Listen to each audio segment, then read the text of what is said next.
good in those 3 starts. He's thrown 5 touchdowns. He's thrown 0 interceptions. And again, the team has continued to win. So let's take a look at the AFC East. Right now, the Bills are the favorites, according to the FPI. The Dolphins have over a 20% chance to win the division for the first time this season, while the Patriots still have some work to do. And the Jets down their field, well, let's just say for the sake of discussion, quite unlikely. So let me go around the horn here, and I will start with RC. Tell me who you like to win the AFC East this year and why. I like the Buffalo Bills, and I know they've kind of dipped as you've gotten to the latter part of this season, but this defense is starting to play a little bit better. They're starting to move around and get some turnovers. Also, you look at Josh Allen and what he's been able to do with Stephon Diggs, but now Cole Beasley is becoming a huge factor as well. And I think as we get down the stretch and the Miami Dolphins have a couple of tough games down the road, it'll go down to Week 17. It'll be Week 17 in Buffalo with a Buffalo Bills team that believes they should win, that believes they should win the AFC East, and I believe they get it done that week, therefore taking the division. Yeah, that is their last game of the season. You could easily see that one wind up being the one that gets flexed to nighttime because it could decide the AFC East. Dominique, you are next. Who do you like to win the AFC East? I got to go with the Dolphins because their defense, unlike the Bills, is not coming together. Their defense is together. Their defense is real, and they have been all season. And I'm not sure why do fools fall in love with Josh Allen, because he keeps making turnovers and making bad decisions to harken back to the Frankie Lyman reference. But I love what they've built down there in Miami. They are the team that's going to win this division this year, and I know they have a tougher schedule going forward, but I trust the better team. I think they are the better team. Tua seems to be getting better every week. I think he is probably going to be the better quarterback in the long run. I think they pull it out this year, maybe a year ahead of schedule. Given the fact that they have a ton of draft capital going forward, I like this team to take over this division in the near future.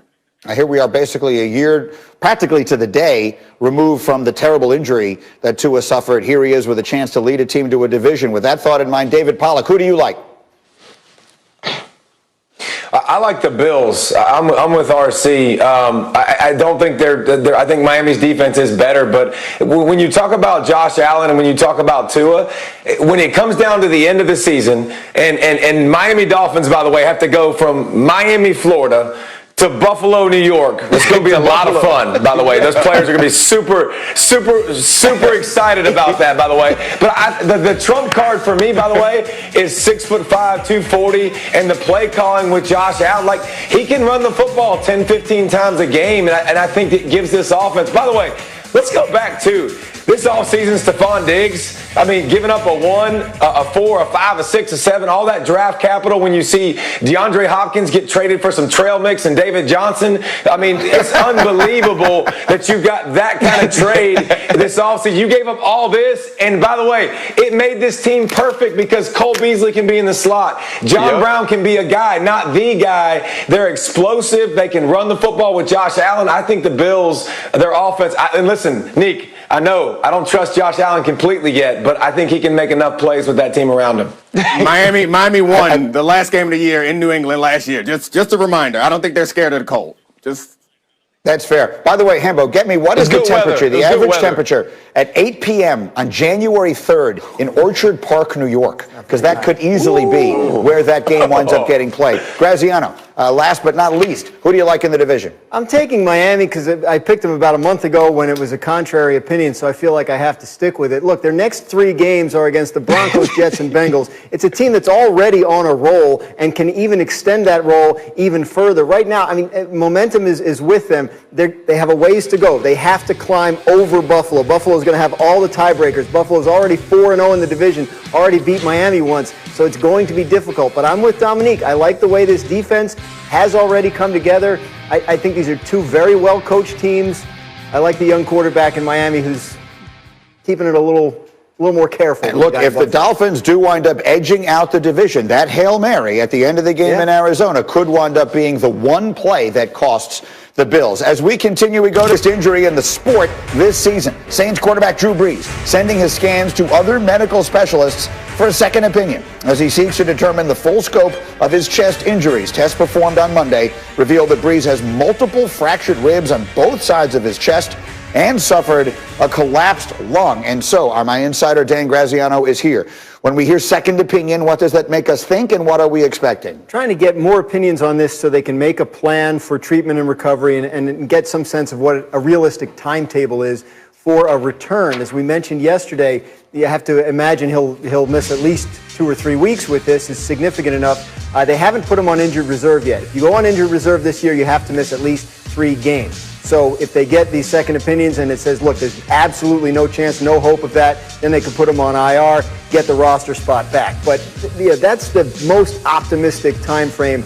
The hope, obviously, for Drew Brees is that he's healthy in time for the playoffs. We'll have a little better sense once he gets that information back from those doctors. Again, 3 weeks just seems so incredibly optimistic that it almost feels unrealistic. It does. And the only thing is, been told by people who've, doctors and people who've done this stuff, it really varies patient to patient. Obviously, it sounds like it's very significant, the number of fractures that Ed is reporting, the collapsed lung. I don't think anybody should get their hopes up for a quick return. Okay, so let me bring the crew back in here. For those of you just joining us, we in our first hour when we talked about this story, we talked about what we think the Saints can be in the time that there is where they do not have Brees. Let's take a moment on what this opportunity might be for Jameis Winston. This is a guy who not so long ago, Ryan Clark, was the #1 pick in the draft. He's a guy who this past offseason nobody wanted. This is an opportunity for him to audition potentially to be Drew Brees' replacement, because we expect this to be Brees' final year. And if not, he's auditioning for the rest of the league. What do you want to see, need to see from Jameis?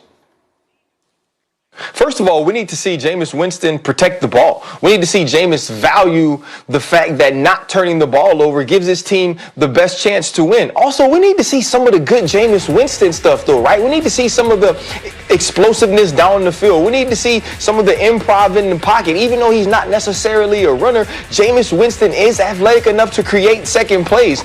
And these are things we don't necessarily see from the New Orleans Saints with Drew Brees. But more than anything, we need to see Jameis Winston grow. We need to see Jameis Winston lead. We need to see Jameis Winston be inserted into the New Orleans Saints and have them win games they're supposed to win. And if he does that, I believe he can set himself up to be the New Orleans Saints quarterback of the future. And the way it looks playing that position, that will be the best thing for Jameis Winston's career. How do you see it, Nate? Yeah, I think Ryan's right, but it's just about decision-making for him. I think that we see the high end of Jameis Winston. I can put together a highlight tape of Jameis Winston plays that is almost as good as anybody in the league. That's not the problem. I think that coaches don't have a problem imagining Jameis Winston being great. The problem is they have a hard time imagining him not also just make boneheaded throws and turnovers in bad situations. If he can put together a few weeks of not doing that, there are many teams that will convince themselves, they'll find it easy to convince themselves that they can get the best out of Jameis. And I think the team that most would want to do that is the Saints. We know that Drew Brees at 41, coming off of 2 years where he's missed significant time with injuries. We know that his days seem to be numbered. This might be his last season. If Sean Payton can make the best of his Jameis Winston situation, I think he ends up being the quarterback of the future down there in New Orleans, and that'll be a perfect situation for him. But first, he's got to stop throwing it to the other team. Yeah, and that was a problem going all the way back, David, even to his college days when he, was the best player in the whole country and the #1 pick in the draft. Turnovers were an issue for him even then. What do you need to see from him to prove that he should be someone's starting quarterback week 1 of next year? If he can't do it with Sean Payton, I think everybody else around the league is not biting that hook. I mean, you think about it. Sean he's the best play caller, one of the top 3 play callers in all of the NFL. So I think knowing your answers, knowing if I see this, boom, I go to this. If I see this, I go to this. And listen, I can live with the